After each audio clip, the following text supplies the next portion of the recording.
Esse tema não é simples. Tem uma coisa que o bom dia, tudo isso que ele está falando, traz para o ser humano, que é pertencimento. Esse conceito é... Né? Nós queremos pertencer, por isso que as causas, por isso que quando eu dou bom dia, eu saio da minha casa e vou a 3 quarteirões da minha academia. E eu resolvi dar bom dia para todo mundo durante muito tempo. Então tem pessoas empregadas, executivos entrando e tal. Todos me conhecem e eu conheço a todos, mas não sei o nome deles, mas sei que se eu precisar de qualquer coisa, nesse trajeto eu terei. Então eu pertenço a um grupo de pessoas que eu não conheço. Perfeito. Mas que ao mesmo tempo eu pertenço. Então, o que nós precisamos entender é que o mundo está cada vez mais carente e a gente precisa desse pertencimento. É hora de Lipcast, uma produção Atlas e apresentação de Mariana Alface, Patrícia Felipe Correia e Rony Furfuro. Hoje nós vamos tentar fazer processo de conscientização sobre o que é o protagonismo ou o que é ser protagonista e como que esse conhecimento pode ser decisivo na história de um casal, na nossa vida ou na vida de uma criança. Com isso, eu espero ajudar alguns casais que estejam a viver um momento de crise ou de turbulência a passar pelo autoconhecimento desse momento e ultrapassar esse momento difícil. Para a gente ser menos violento, né? Para a gente, toda agressão é pedido de carinho. Né? Podemos até, usando a tua palavra, toda agressão é pedido de afeto. Então a gente precisa ter essa empatia, estabelecer essa generosidade de dar bom dia, de abraçar, de fazer negociações bacanas, de não querer enganar o outro, né? De ser esse credo e conduta. E aí o mundo ele começa a ser transformado a partir da pessoa que você deu bom dia. Aqui no Atlas Lipcast, nós tratamos fenda labiopalatina, tratamos malformações congênitas, algumas delas com síndromes, outras sem síndromes, e esse tratamento muitas vezes promove alguma turbulência nas relações dos casais. E vamos tentar perceber como é que a gente pode entender o conceito de responsabilidade para trazer um pouco de luz para esse tema.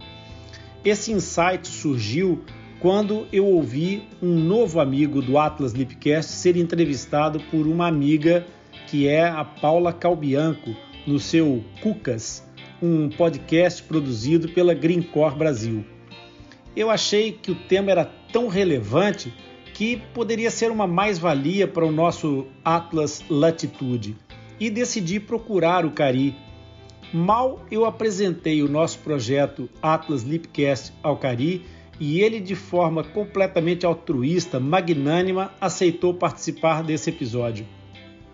Seu nome de batismo é Paulo Maurício Melo, mas para nós, os amigos do Lip, ele é o Cari. A sua história de vida é riquíssima e o seu currículo de uma abrangência desconcertante. Para ser fiel e justo, ao invés de usar todo o tempo do nosso episódio a apresentá-lo, eu vou deixar o seu currículo na descrição desse Latitude.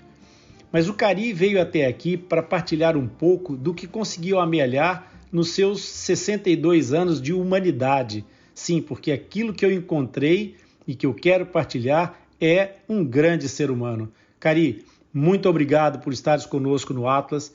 E para começar a nossa conversa, eu queria pedir para tu explicares aos amigos do Lip a verdadeira face do protagonismo, porque as pessoas deturpam um pouco esse conceito, não é verdade? Bom, Rony, primeira coisa, obrigado, né, pela oportunidade.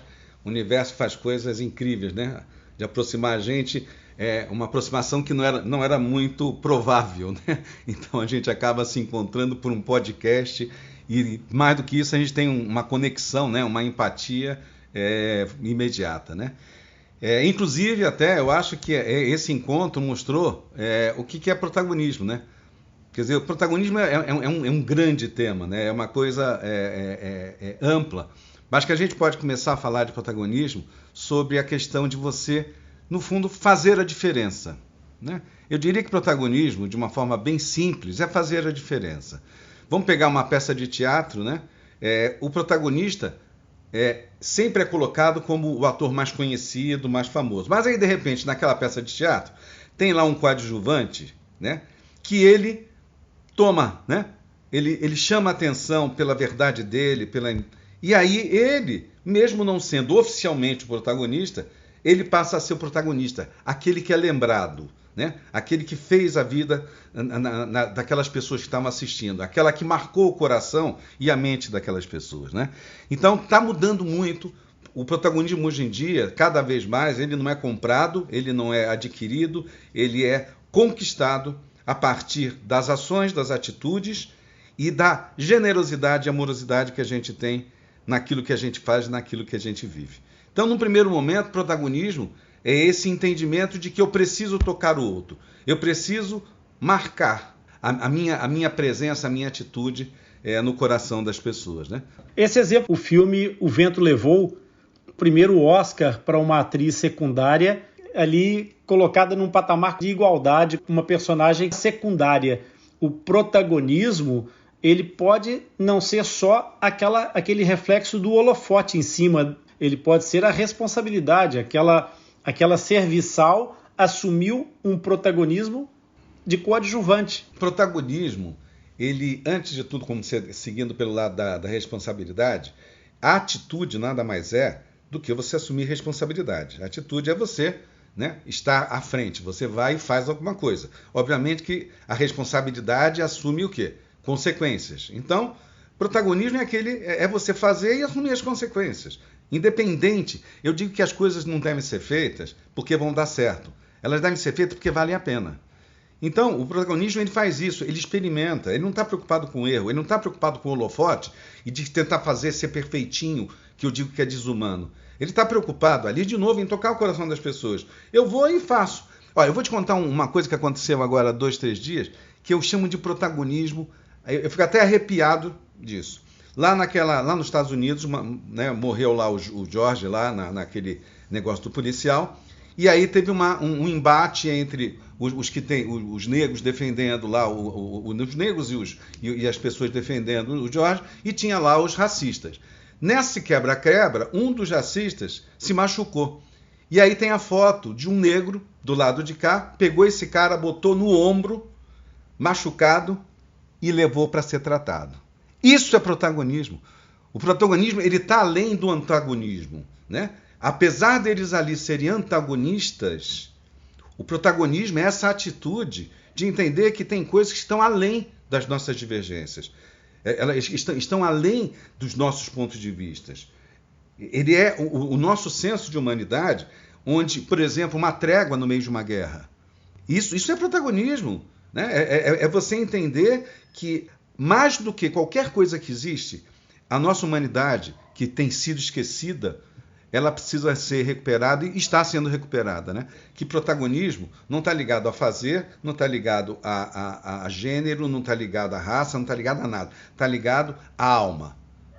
Uma atitude de alma. A causa torna-se maior do que o ego, né? A causa... Nossa, cara, agora você me desconcertou. A causa, ela sempre é maior. Você não vai ver na história do mundo nada, nem as coisas ruins, que não tiveram uma causa. Por isso que nós temos uma causa aqui, que é a convivência com relevância, né? Conviver com pessoas, a sociedade, a natureza, e relevância é tudo aquilo que sana uma dor ou resolve um problema. Então nós temos que ter causas que tenham relevância, que tenham esse protagonismo, que faça a diferença, que transforme, né? Uma das coisas bacanas, a gente tem que se transformar. Olha que coisa louca, nós temos que nos transformar no que nós sempre deveríamos ter sido. De volta às origens humanos. De volta às origens. Um sorriso, uma atitude dessa, uma palavra positiva de bom dia, é revolucionário na vida de uma pessoa quando você começa a dizer bom dia a todas as pessoas que encontra. Os sorrisos que você recebe de volta alimentam de uma maneira tão positiva a tua alma que depois a gente acaba ficando dependente dessa generosidade que a generosidade promove. E a generosidade, toda essa magia que tu apresentaste para nós do Net Weaving, ela está ao alcance de todas as pessoas. As pessoas só têm que dar o primeiro passo, de perceber a força dessa mudança. Uma das coisas na minha vida que eu aprendi na dor foi que eu queria mudar o mundo lá atrás, quando eu era executivo que eu fui empresário na área de telecom e informática. Eu queria mudando as grandes corporações. Lá tomei, né?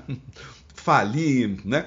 E aí a minha orientadora da época, ela falou: você não vai mudar o mundo por cima, você vai mudar o mundo a partir de cada pessoa que está ao seu lado.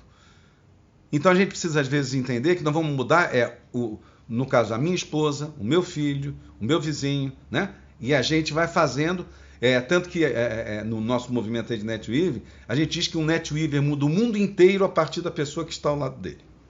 A mudança começa nela própria. Protagonismo, ele também depende de humildade. E é frequente, você estava falando da sua história enquanto empresário, é muito frequente nas equipes de trabalho o protagonismo ser um conceito mal interpretado, não é, Cari? Extremamente mal interpretado, porque ele se confunde com fama. Muitas vezes o protagonista ele quer ter fama, que é o teu holofote lá, né? E o protagonismo ele é a base de uma liderança consciente, né? O que é uma liderança consciente? O protagonista, se ele tem uma coisa ligada à atitude, está ligado a escolhas, né? Ele vai ter que fazer escolhas, ele tem que tomar decisões. Então ele precisa ter o quê? Consciência justamente da responsabilidade de que aquilo que ele está escolhendo vai ter consequências que ele vai ter que assumir. Então esse entendimento maior, né? Esse entendimento mais profundo de liderança, desse protagonismo ligado à liderança, é que precisa começar acontecendo. De novo, o líder ele é seguido, o chefe ele é atendido nas suas exigências, né? Claro. O líder, as pessoas vão... Aliás, tem uma coisa interessante, né? Perguntaram uma vez lá para o Napoleão Bonaparte por que ele ia na frente nas guerras. Ele ia na frente. Ele falou: porque eu prefiro puxar do que empurrar. Então, em vez de ir atrás das tropas empurrando, né? Ele ia na frente, porque ele era um líder. Então, claro. Eu digo que o líder hoje é esse. Ele é mais barato para a empresa ele avançar e as pessoas seguirem ele porque admiram ele, porque ele é inspirador, porque ele tem conteúdo, porque ele é amigo, né? Acabou aquela divisão do trabalho com a vida, hoje é uma coisa só, do que ele ficar lá mandando todo mundo. Vai lá, você vai ter que, né, lutar, vai ter que trabalhar, vai fazer, né? Então aí você cria uma outra coisa que eu acho muito bacana nesse processo, que é um real engajamento, né? Exato. Causa precisa de engajamento, né? Comprometimento. E o engajamento é comprometimento, ele depende de verdade, ele depende de protagonismo, de verdade, de ser genuíno, né? De inspiração, de alegria. Quando o Napoleão vai à frente, todas as pessoas que o seguem têm uma direção e um sentido, têm um foco.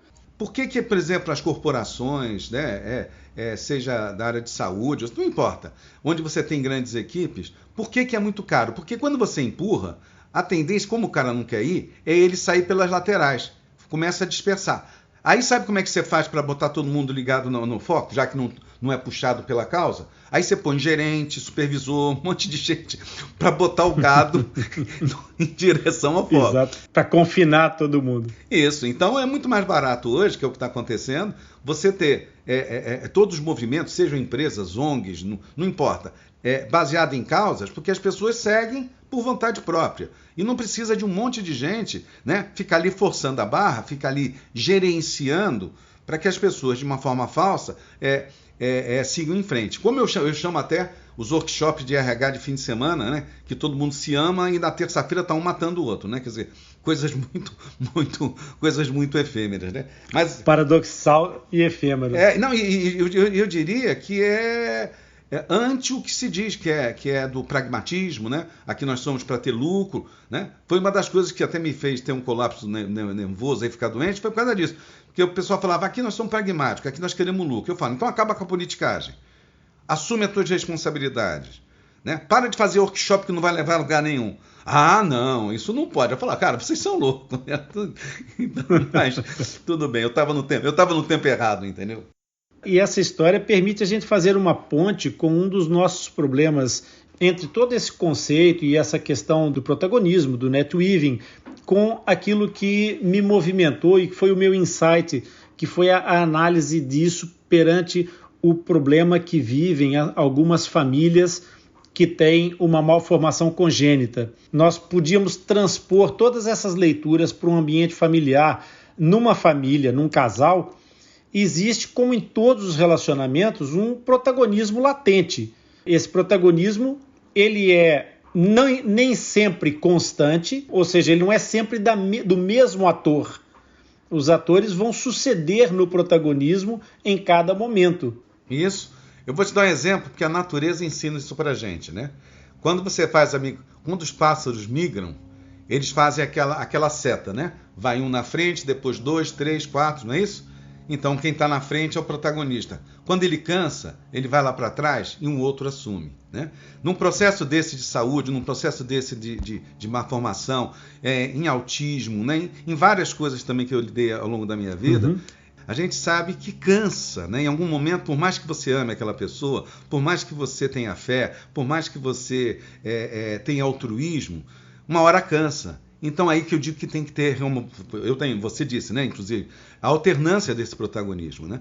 O protagonismo, nesse caso, ele é tão, depois eu vou explicar até o netweaving, ele é tão netweaving, por quê? Porque ele precisa ter também um lado de empatia muito forte e de generosidade, para entender quando às vezes o outro está cansado, e ele também está cansado, e um olhar para o outro e dizer, mas e aí, como é que a gente faz? Né? Porque os dois estão cansados, e em vez de brigar, né, chegar a um acordo, achar uma terceira saída, né? Até para explicar, eu acho que é legal explicar aí, o netweaving é um movimento mundial que foi muito pouco explorado e a gente está explorando no Brasil, e vocês já estão explorando aí em Portugal, né? Sem saber, agora é que estão sabendo. A gente só não tinha o nome. Eu não sabia o nome, exatamente. Só não tinha o nome, né? Isso. Então, o netweaving é um movimento que diz que eu te ajudo e o retorno vai vir em algum outro momento, de alguma outra forma, de outro lugar. Que eu chamo de reciprocidade assíncrona, né? Então, não é aquela pessoa que eu estou ajudando que vai me devolver, né? Que também acaba com uma coisa que a gente chama que é a não expectativa de reciprocidade. Quer dizer, eu não espero do outro. E aí eu começo a desenvolver realmente um altruísmo. Por quê? Porque eu percebo que eu faço para 1, para 2, para 3, e de repente alguém faz para mim também. E aí eu começo a perceber que eu crio, não é uma corrente do bem, porque não é uma corrente. É um processo orgânico de apoio.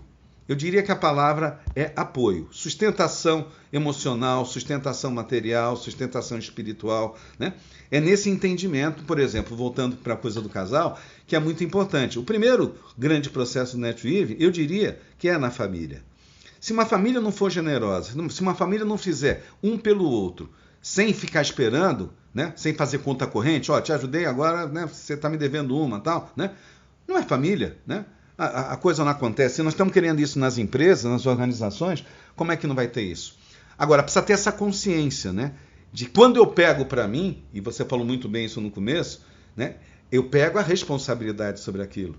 Eu pego a responsabilidade não só sobre o que eu faço, mas sobre as minhas emoções, né? Não adianta eu pegar e não estar pronto e eu desmoronar, né? Eu não sou médico, não sou, né? Mas ajudei muito na área de saúde. E eu vi, às vezes, a pessoa, né, naquele processo muito deteriorado, dizendo, não, deixa que eu vou lá, eu seguro a onda. E chegava lá e... Aí eu falava, cara, né, precisa ter responsabilidade. É melhor você não ir e desmoronar. Se você vai desmoronar, não vai. Né? Se prepara porque é sério. Você está trabalhando com uma pessoa que está fragilizada. Né? Então, eu digo isso para fechar esse raciocínio, que é esse entendimento amoroso de que a responsabilidade é porque se eu peguei para mim, eu faço. E se eu não peguei, eu vou prejudicar alguém. O mau protagonista, ele às vezes, ou quase sempre, eu não quero dizer sempre, ele acaba fazendo mais mal do que bem. E ele perde uma coisa que eu digo que é hoje o maior bem que nós podemos ter no mundo. Ele perde credibilidade.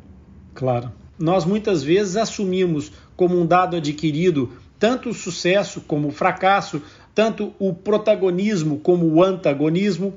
na família, por exemplo, ou num casal, como a gente estava falando, mas que também pode acontecer num local de trabalho, sempre que alguém assume um protagonismo, há alguém do lado que quase que intuitivamente quer assumir o antagonismo. E não é essa o segredo da coisa. Como você estava falando do Net Weaving, eu fazer o bem, a generosidade. Se alguém está fazendo bem nesse momento, eu vou ajudar para que esse bem fique maior ainda. E eu vou ser beneficiado por isso na minha equipa, no meu ambiente de trabalho, seja na minha família, seja onde for. A mudança começa por dentro. Um dos discursos mais marcantes que há na história dos discursos políticos da humanidade é o discurso do Kennedy. Não pergunte o que a América pode fazer por ti, mas o que é que tu pode fazer pela América. A questão toda desse contexto, ela é muito interessante. Se você pegar e falar generosidade, né, as pessoas falam generosidade, né, mundo corporativo, generosidade, né? Generosidade é uma coisa muito séria, né? Ele entra, né, dentro de um componente onde há expectativa do outro, né? Onde há uma sustentação que você deu ou não. A generosidade, ela não é altruísta. A generosidade, ela é por interesse, mas o interesse do coração e não do ego. Então, é óbvio, uma das coisas que eu aprendi, Rony, ao longo desses meus 15 anos aí trabalhando com gente, né, foi que eu estimulo muito as pessoas, eu digo lá e falo o seguinte: você vai ser generoso porque você vai ganhar muito com isso. E depois você vai se habituar a fazer isso. E aí você só vai ganhar com isso. Então são 3 etapas. Uma etapa onde você é forçado. Ai, Karim, mas vai ser forçado. Sim, vai lá. Mudança de hábito, vai ser forçado. Só que aí no momento que você começa a ver que vem, né, uma reciprocidade, você fala, gostei. Beleza, que é o Net Weaving, recebi. Ok, bacana. Só que aí você fala, não vou fazer mais. Não consegue. Eu digo que depois que foi picado pelo vírus da generosidade, você começa a ver que não tem outro caminho para a sociedade nossa. Porque generosidade liga com colaboração, cooperação, complementaridade.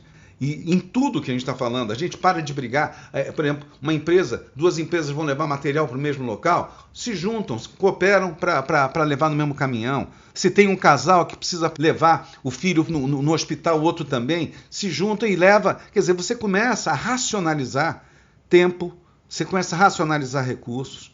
Por quê?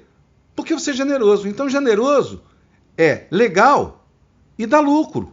E a gente precisa quebrar isso, sabe? Porque é uma coisa que eu sofri muito no mundo empresarial. Porque as pessoas é assim, o que é legal é de graça, é filantrópico, não dá dinheiro, não dá lucro.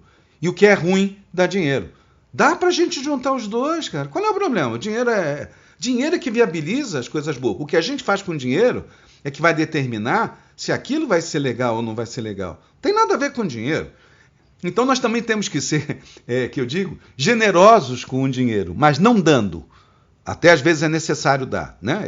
Em determinadas situações, né? Não estou sendo contra dar. Mas só dar não adianta. Às vezes você tem que financiar, né? Para sustentar aquele processo e você conseguir ampliar, que é inclusive o nosso caso, né? Eu com a SBN, você aí com o LIP. Com o Atlas Lipcast. Nessa abordagem, Cari, do dinheiro do coração que nós estamos falando, isso tem muito a ver com essa generosidade dentro da família. Porque, pegando no aspecto do conceito do protagonismo, a um dado momento existe uma hierarquia necessariamente. Tem que haver hierarquia. Não há como fugir a essa realidade. Mas o protagonismo não é nem estanque nem estático. Então, no momento da concepção, o casal é protagonista, mas são 2 protagonistas. Agora, há uma hierarquia de protagonismo que se vai impor. É que quem vai gerar e dar vida à criança é a mãe. Ela vai ser protagonista. E, nesta altura, o marido, o pai da criança, não pode se tornar um antagonista. De jeito nenhum. Aliás, na realidade é tudo uma questão de conceito, né? Eu poderia até, a gente comentou numa outra conversa nossa, a gente pode dizer que é o protagonista e o protagonista receptivo, o protagonista de apoio. Vamos voltar lá para o teatro, né? Tem lá o cara, né, que é realmente o grande ator, mas se não tiver um bom coadjuvante, um coadjuvante que é protagonista, que ele leva... em humor tem muito disso, né? Que é aquele cara que dá a deixa, né? Pro cara contar a piada. Quer dizer, o pessoal ri do cara, mas se não tem esse protagonista aqui para fazer dele o grande protagonista, não acontece. Então, num caso, por exemplo, de um casal, não é nem o marido ser antagonista, que às vezes, muitas vezes acontece em várias situações, mas ele entender a importância, o tipo de protagonismo que ele vai ter naquele processo. Ele entender que aquela criança que está ali dentro, que está sendo gerada, sente. Eu sigo muito Bruce Lipton, não sei se você conhece, do Biologia da Crença, mostrando que as células, que é a epigenética, que o ambiente muda as células.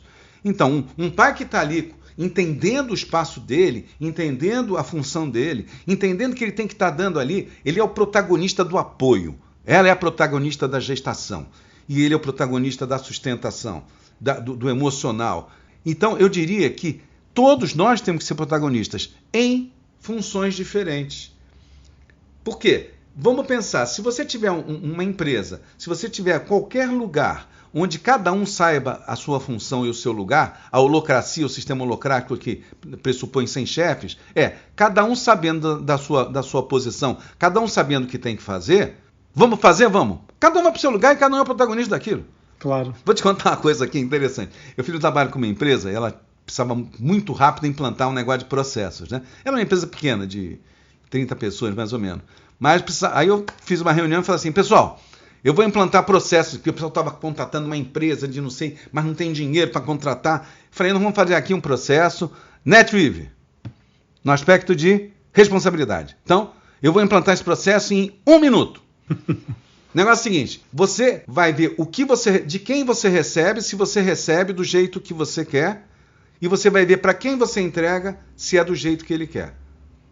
Se não acontecer isso, vocês se viram, tá bom? Está implantado o sistema de processo. Checkmate.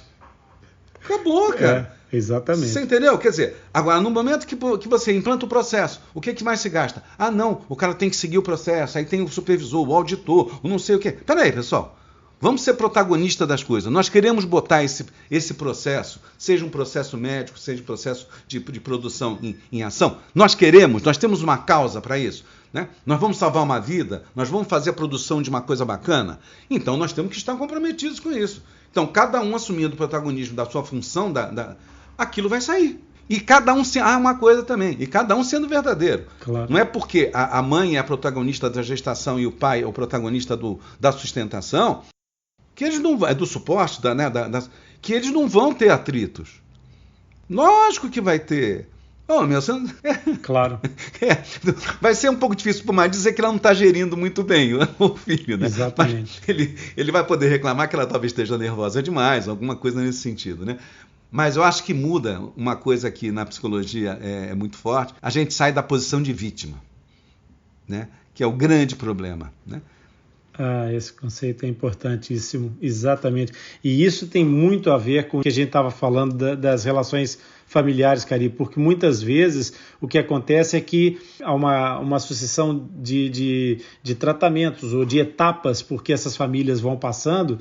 Muitas vezes essas pessoas vão ficando feridas por esse processo de erros de abordagem do protagonismo. E aí o que acontece? Acaba por haver uma série de confusões de conceitos, ou seja, confunde-se o protagonismo com liderança, em que às vezes o suporte passa a não ser suporte, passa a ser uma opressão, ou que o poder da gestação é erguido como uma tocha, como um troféu, ou então aquela situação da colaboração não acontece na tal gestão de recursos do casal e começa a acontecer a coisa mais grave, na minha opinião, dentro da estrutura familiar e que acontece também no trabalho, em todas as relações, até nas amizades, que é as pessoas confundirem culpa com responsabilidade. A gente seguindo na família, né?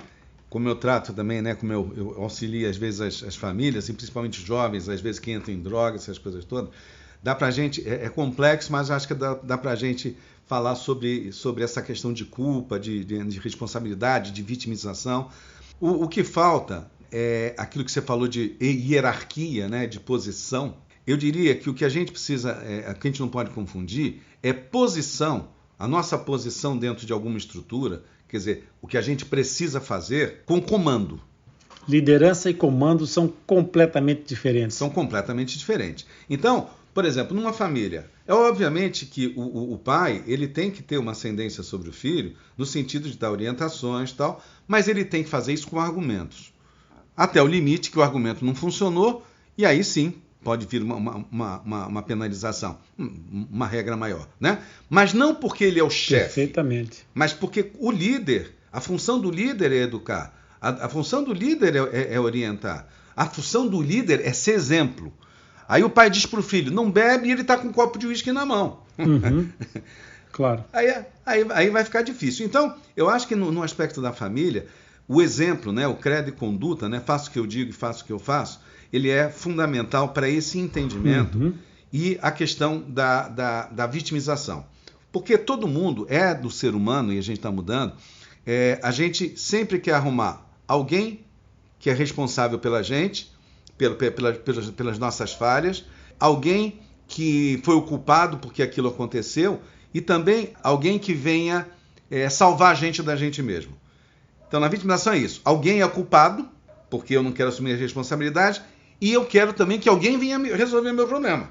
Eu até brinco aqui em termos de planeta, a gente acha que vai vir um super-homem salvar a gente da gente mesmo. Então, dentro da família, a responsabilidade, a culpa, ela não serve para nada. Quando eu trato com família, Karine, mas sabe, é porque eu sempre sou muito culpado, porque eu bati demais no meu filho. Olha, esquece a culpa e não bate mais nele. Né? A culpa é perda de energia. Ou a culpa é uma forma não muito honesta de não assumir uma nova postura. Exato. E uma coisa importante é exatamente não haver a história de atribuição de culpas, porque numa malformação congênita, como a gente trata, ninguém tem culpa. Pode ter responsabilidade e não ter culpa nenhuma. Eu tenho responsabilidade se eu transporto um gene, que vai haver uma transmissão desse gene com uma malformação congênita para o meu filho, mas eu não tenho culpa disso. E eu não escolhi essa opção. Tem uma coisa que eu digo, eu que vivo muito a espiritualidade, que parece às vezes até muito duro o que eu digo, né? As coisas são como elas são. A vida é como ela é. E a gente tem que ter responsabilidade, a gente tem que ter humanidade para entender isso e entender que a gente não vai nem ser culpado e nem vai culpar ninguém. De novo, o protagonismo. Nós temos isso aqui na frente. O que nós vamos fazer? Eu estou com câncer. O que eu vou fazer? Meu filho nasceu com um problema. O que eu vou fazer? Então, culpa e vitimização, ela não cabe. Por quê? Porque as coisas são como elas são. Como é que alguém pode culpar alguém de algo que ele não tem o controle? E mesmo que tivesse o controle, vamos supor, o protagonista ele arrisca. Ele arriscou fazer alguma coisa e deu errado. Não deu errado. Ele arriscou, assumiu a responsabilidade, agora vai ter que trabalhar as consequências. Você entendeu? Quer dizer, mas Rony, uma coisa que eu aprendi é muito isso. A vida é como ela é. Aí as pessoas falam assim para mim, mas é justo? Eu digo, não é uma questão de justiça, é uma questão de ser assim. E nós temos que ser o quê? Adultos suficientes. Se não a gente vir adulto infantilizado, adulto para dizer o seguinte, é assim, e agora, o que nós vamos fazer? Tanto que eu digo, tem uma coisa que eu acho legal, colocar isso, principalmente para a família, mas eu uso isso também muito para a empresa. As pessoas estão muito preocupadas com os porquês. Por que isso aconteceu? Né? Olhando para trás. Por que isso aconteceu? Por quê? Por quê? E eu digo que é o seguinte, não temos tempo para perder. Para quê? Quer dizer, eu tive esse filho com esse problema, eu fali. Para quê? O que isso vai me ensinar? O que eu posso tirar de útil disso para fazer? Foi o que aconteceu comigo, né? Fiquei 1 ano no sofá, fui dado como uma pessoa que não podia voltar a trabalhar. E, por que aconteceu? Eu sou um cara tão legal, porque Deus não olhou para mim. Deus não tem nada a ver com isso. Deus botou a gente aqui para a gente assumir desafios, ver os desafios como oportunidades de evolução. E aí eu tinha que tirar a bunda da cadeira e levantei. E a luta. Ninguém levanta da cama pelos sonhos dos outros. A gente levanta pelos nossos sonhos e nosso objetivo. Mas eu acho que, sem dúvida nenhuma, a força da união, ela encurta caminhos, ela reduz os custos das nossas dificuldades, dos nossos propósitos e aproxima os nossos objetivos, né, Cari? E ela exponencializa a força. Exatamente, ela multiplica a força. Ninguém disse que a vida é justa. Ninguém prometeu para uma criança quando ela nasce, olha, a vida vai ser justa. Não vai ser justa. A vida vai ser o que nós fizermos dela. Isso. A vida é o quê? A vida, na minha visão, ela é um cenário de oportunidade onde você vai, a partir da sua interpretação dessa realidade, fazer o que você quiser dela. Se você quiser, aquela coisa do copo meio cheio, meio vazio, né? Se você quiser olhar aquele cenário como um copo meio vazio, vai ser meio vazio. Se você quer olhar como um copo meio cheio, ele vai ser meio cheio. Então, uma das coisas que eu falo até na área de educação, nós temos que ensinar também, pegando o seu gancho, a gente não levanta da cama pelos sonhos dos outros. Não levanta, inclusive, porque não vai ter força. Porque o que faz a gente ter força é ter sonhos, é ter causas, é ter alguma coisa por qual a gente tem que lutar. Então, uma das coisas bacanas é que se você tem, por exemplo, eu tratei com muitas pessoas com síndrome de Down, por exemplo. Nossa, o que eu vou fazer com isso? Como? O que você vai fazer com isso, cara? É teu filho. Mas, nossa, podia... Cara, olha só, isso pode... Aí você começa a fazer projeções do lado, não é positivo, do lado evolutivo daquilo. Né? E é impressionante, Rony. Sempre aquele pai era mais duro, e aí eu digo, esse filho veio para te ensinar a ser mais leve. Então, sempre, né, eu digo que Deus, seja o que for a concepção que cada um tem, ele dá para cada um aquilo que é necessário para ele se transformar numa pessoa melhor. Só que como a gente ainda é um planeta que aprende pela dor, normalmente esses ensinamentos ele dá pela dor. Por quê? Porque a gente é teimoso e não aprende pela consciência, né? Então, como não aprende, ele fala, aí chega uma hora que, né, o pau vem e não tem outro jeito. Eu sempre falo para as pessoas isso, né? Olhe, né, as coisas desagradáveis da vida, não acredito em coisas ruins, como grandes oportunidades de evolução. Perfeito. Tá? E aí tira o processo de vítima. Exato. Né? E tem que ter muito amor, né? Tem que ter muito amor. Né? Muito amor, não tem outro jeito. Eu costumo, sempre que recebo uma família nova nesse processo, que está começando esse processo, e eles vêm cheios de dúvidas, cheios de ansiedade, e o Atlas Lipcast vem exatamente para que isso seja um atlas mesmo, um guia de orientação para as pessoas, para que elas possam ouvir informação filtrada, informação credível, com balizamento de experiência clínica, de vivência clínica. E quando eles chegam com todas essas dúvidas, Cari, eu costumo, quase que em modo de encerramento do primeiro contato, dizer o seguinte: vocês vão ter um filho, não vão ter uma fenda. Portanto, vocês tratam do filho, eu trato da fenda. Está dividida as tarefas, estamos esclarecidos, curtam o vosso filho. O filho não é doente. Você é o protagonista da fenda e eles são protagonistas do filho. Do filho, nem mais. E é exatamente isso. Isso não é ser irrealista, isso não é ser um otimista vazio, isso é ser positivista. É ver exatamente as coisas pelo lado positivo que elas têm. E esse lado de aprendizado que o Cari estava falando. Eu chamaria até de... Eu gosto muito da palavra evolutivo em relação ao positivo. O positivo sempre leva ao negativo, né? Eu acho que sempre é evolutivo.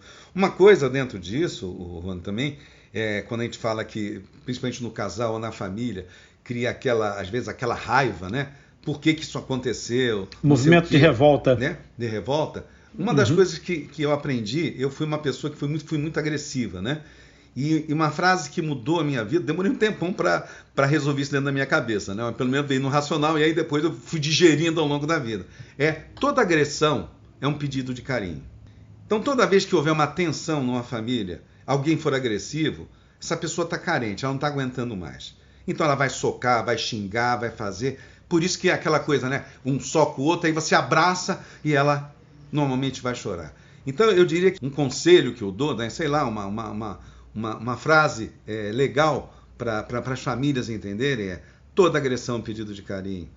Nós não somos pessoas agressivas, a gente só, às vezes, não dá conta de determinadas coisas, e aí a gente não sabe o que fazer, e aí a gente grita, ou a gente, da mesma forma, pode introspectar, né, ir para uma depressão, até para um suicídio. Exato. Mas no aspecto da agressividade, é só carinho.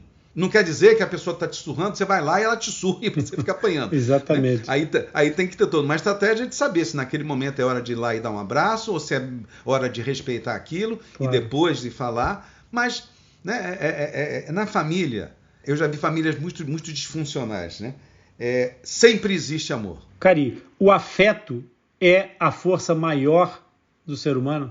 Eu considero que o afeto, ele é a melhor forma de conexão entre os seres humanos. O afeto ele pressupõe uma coisa que eu acho que é a mais importante nesse momento no mundo, que é a empatia. Porque às vezes eu dou afeto do jeito que eu acho e não do jeito que o outro precisa. Eu não soube respeitar a linguagem do amor do outro, não é? Porque aí é um amor egoísta. Aí eu vou lá, dou afeto do jeito que eu acho, o outro não recebe e eu digo: tá vendo? Fui lá, não quis, né? Entendeu? Né? É aquele processo que você estava falando da implementação da empresa. Exatamente. Então, hoje eu estava inclusive, atendendo um cara que vai assumir como CEO de uma empresa, eu estava dizendo isso para ele, que é a racionalidade empática.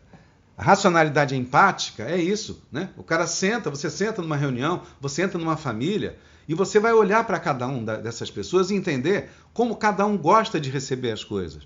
Tem pessoas que são mais fáceis de receber, a outra é mais difícil, a outra diz sempre não, porque ela só vai dizer sim depois. Você tem que mapear. Rony, uma coisa que eu aprendi na minha vida é: conviver dá um trabalho.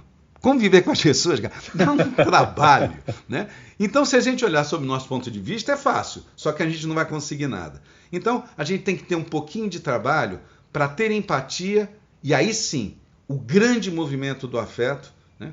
Ele conseguir conectar e ele ter a função dele. Senão esse afeto vira frustração ou ele pode virar até a animosidade. Afeto sem empatia, para mim, é perigoso. É perigoso. Ô, Cari, na tua vida tu tiveste muitos altos e baixos, fizeram de ti o ser humano que tu és hoje. Pela tua bagagem de vida, será que tu conseguirias partilhar com os nossos amigos do Atlas Lipcast como é que alguém que se sente no meio de um furacão, em queda livre, sendo sugado por um fosso sem fundo, como é que ela pode agarrar nesse evento e usar essa energia como catapulta para se recuperar, para emergir, para atingir os seus próprios objetivos? Peguei, inclusive, até há pouco tempo, uma pessoa que tentou se suicidar 6 vezes, né? Ter um propósito, está muito ligado à causa. Mas o propósito, na minha visão, ele é algo pessoal. É algo de dentro. É aquele sonho que a gente estava falando de se levantar. Então, como é que você consegue ter um propósito? Primeiro, você precisa ter humildade de enxergar a sua vida para entender por que você fez escolhas para chegar ali. Então, eu me vi em algum momento, eu tinha 4 empresas, morava num condomínio de luxo, uma família maravilhosa, e me vejo num sofá dizendo que eu estava inválido. Então, eu tive que fazer o quê? Não falamos de responsabilidade? Em vez de eu culpar alguém, eu sentei ali e falei o seguinte: aonde foi que eu fiz escolhas equivocadas? Não erradas, equivocadas. E aí eu faço uma autoanálise e digo: eu tenho que achar alguma coisa que me motive, que não me motivou no passado. E aí o que foi? Normalmente está ligado ao coletivo, normalmente está ligado a pessoas, normalmente está ligado a resgate. Eu tive uma pessoa que o resgate dela foi se reconciliar com o pai. Ou, às vezes, ajudar, por exemplo, eu fiquei culpado porque um parente meu morreu e eu não fiz porque ele morri brigado com ele. Em vez de ficar com isso, levanta daquela depressão e vai ajudar uma organização, vai se engajar em alguma coisa, faça alguma coisa que vale a pena. De novo, como é que faz isso? Faça as coisas que valham a pena, não porque vão dar certo. Porque se ela vale a pena, já deu certo. A única forma de sair do buraco é você pegar terra que está caindo em cima da tua cabeça e está te enterrando, e você deixar a terra cair e você subir em cima da terra. Até uma hora que vão jogar tanta terra em cima de você, que em algum momento você já saiu do buraco. Isso é uma paródia que tentaram matar um cavalo, e aí jogaram, vamos matar o cavalo jogando terra nele. E aí o pessoal começou a ver que jogavam terra, o cavalo fazia, mexia as patas, subia, até uma hora que a terra que jogaram nele fez ele sair do buraco.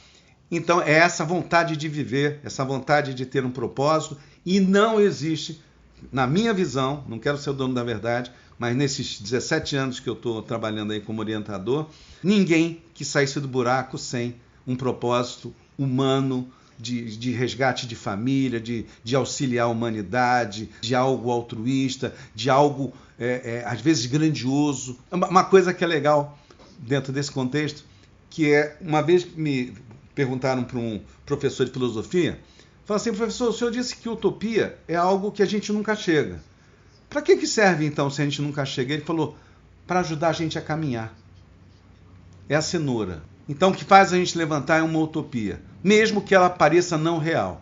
Mas se ela levantar a gente da cama, ela vai levantar a gente do buraco, ela vai levantar a gente da depressão. Né? Por quê? Porque ela vale a pena.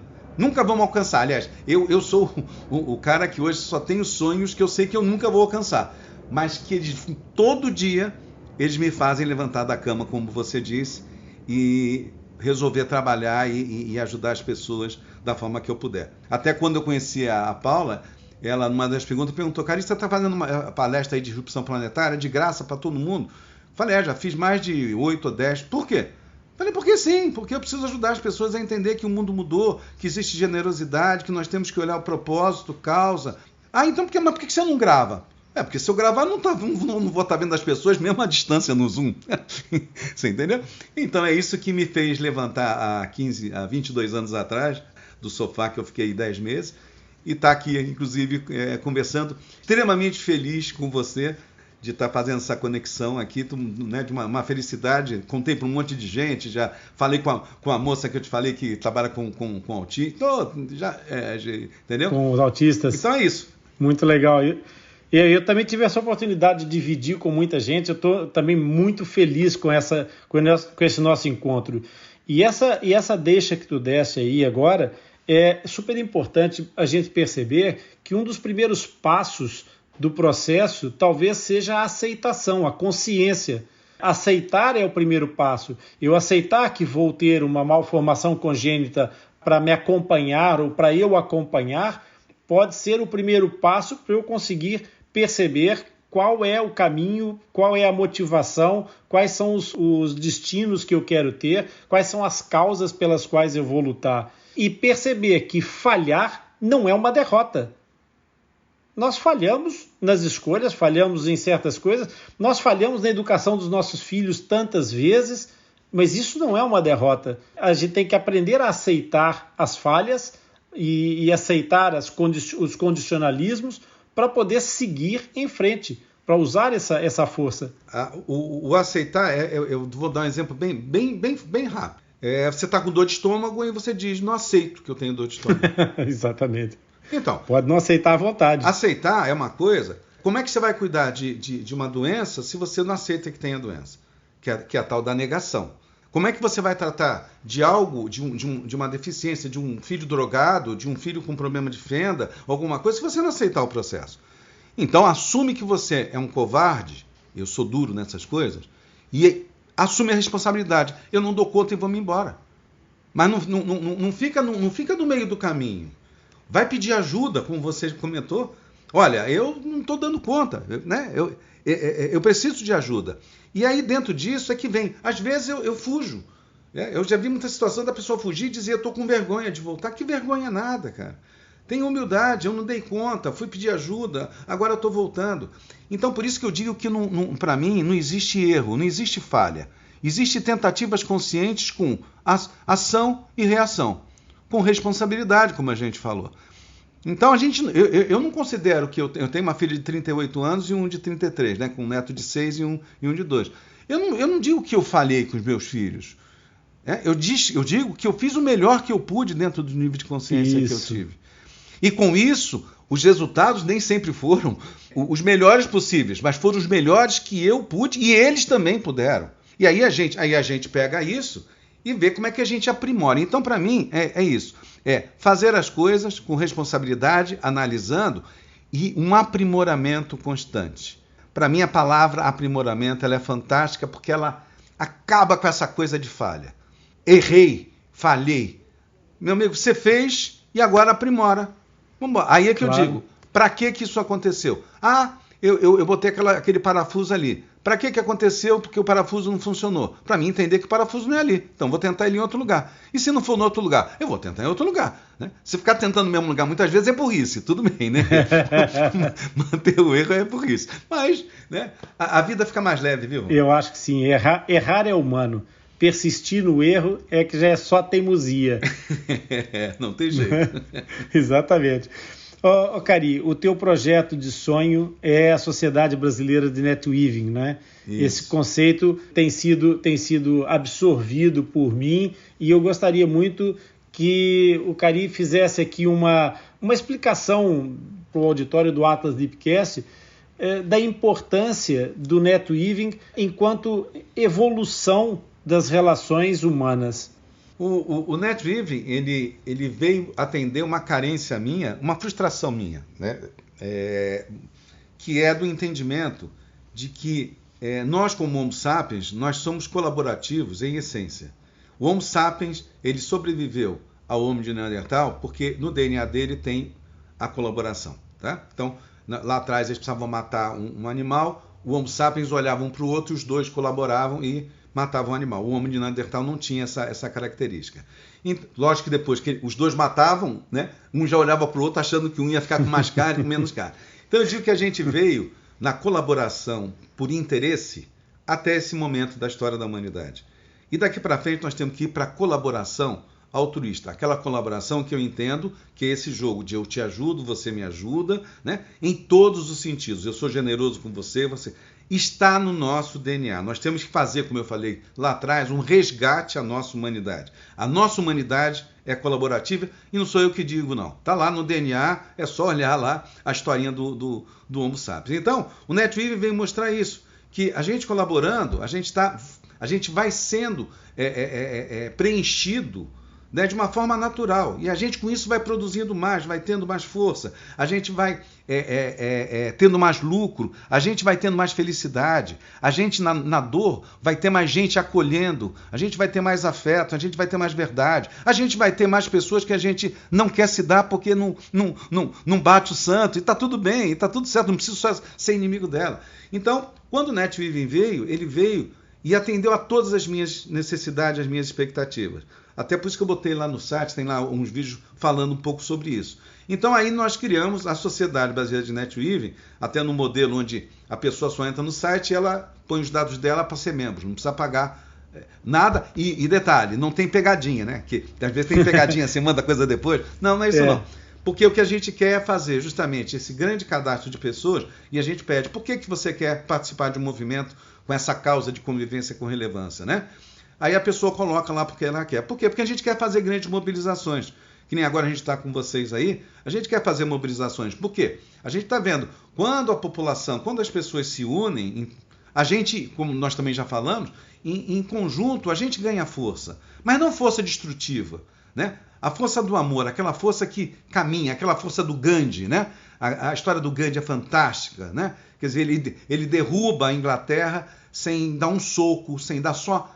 Né, a cultura da paz, né, que é uma das coisas que a gente segue, né, da SBN, comunicação não violenta, a cultura da paz, a educação gaiola, que é aquela que ensina a voar. Então, nós criamos a SBN para modelos de capitalismo consciente, educação gaiola, no aspecto da saúde, todo esse entendimento de que não existem injustiças de Deus, existem sim aprendizados que vai nos fazer pessoas melhores. Então, com isso, a gente quer criar esse grande movimento mundial. Eu já tenho gente nos Estados Unidos, né? As pessoas vão se conectando, para a gente ter coisas locais, né? Como Steve Jobs dizia, haja local e pense global e haja local. Coisas que a gente pode auxiliar dando ideias de movimentos locais e depois coisas que são de interesse maior, onde a gente vai fazer movimentos mais globais. E isso faz a diferença, pegando um pouco naquilo que estavas a falar da evolução, sobre a inteligência artificial. A inteligência artificial nunca vai ter esse fator humano que a sociedade Netweaving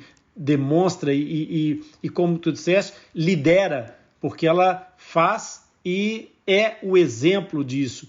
Essa é o coração humano que nenhuma inteligência artificial jamais vai conseguir reproduzir.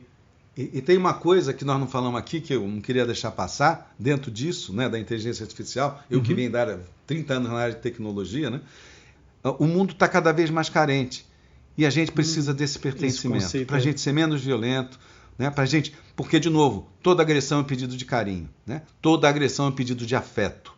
Então a gente precisa ter essa empatia, estabelecer essa generosidade de dar bom dia, de abraçar, de fazer negociações bacanas, de não querer enganar o outro. Aí o mundo ele começa a ser transformado a partir da pessoa que você deu bom dia.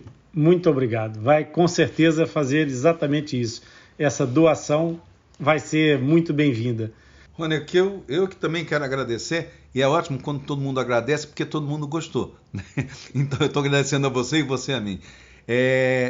Eu tenho um carinho muito grande, né, por eu ter sido uma pessoa fora, né, meio sem pertencimento.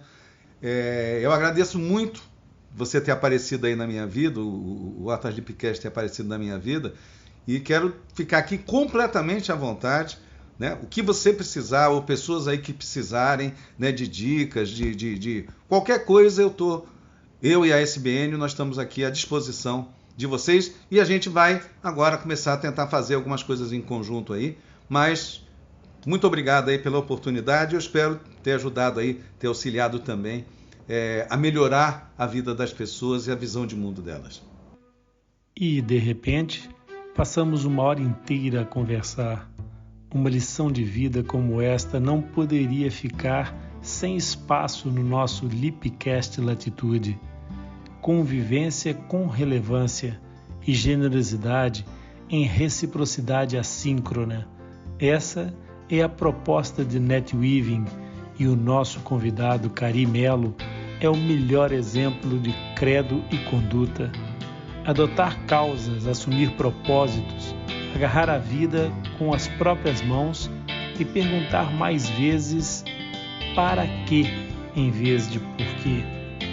Visite o site da Sociedade Brasileira de NetWeaving e, como o Atlas Lipcast, vamos engrossar as fileiras dos que querem fazer a diferença pela atitude. Ficou tanta coisa por dizer. Poderia passar ainda outra hora a conversar com o Cari Melo. Que bom poder partilhar mais um Latitude contigo que esteve a ouvir-nos. Queremos te agradecer, pois deste uma parte do teu tempo para a nossa viagem em tão boa companhia. Se gostaste do nosso podcast, da nossa mensagem, subscreve o Atlas Lipcast e marca a notificação. Assim, sempre que sair um novo episódio, tu serás logo avisado. Comente e deixe a tua opinião. Esse episódio conseguiu ajudar-te? Esse episódio fez-te pensar? Esse episódio te tocou ou sabes de alguém a quem possa tocar? Então, só tens que fazer uma coisa: partilha com os teus amigos. Nós vamos ficar muito honrados com a tua participação.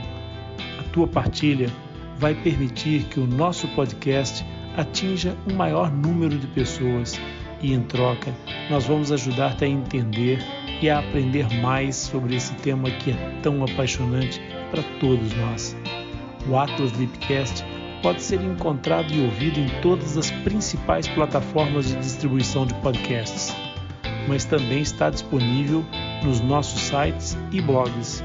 E também podes ouvir no teu computador. Se optares por isso, não te esqueças de ligar os fones de ouvido ou auriculares para obteres uma maior interação com os nossos conteúdos. Fica ligado, pois o próximo Lipcast Latitude pode sair a qualquer momento. Queres sugerir um tema? Manda uma mensagem ao Lip no nosso site. Vem visitar-nos. O Lip espera por ti em www.atlaslipcast.com. Obrigado pela tua audiência e por estares conosco nessa jornada.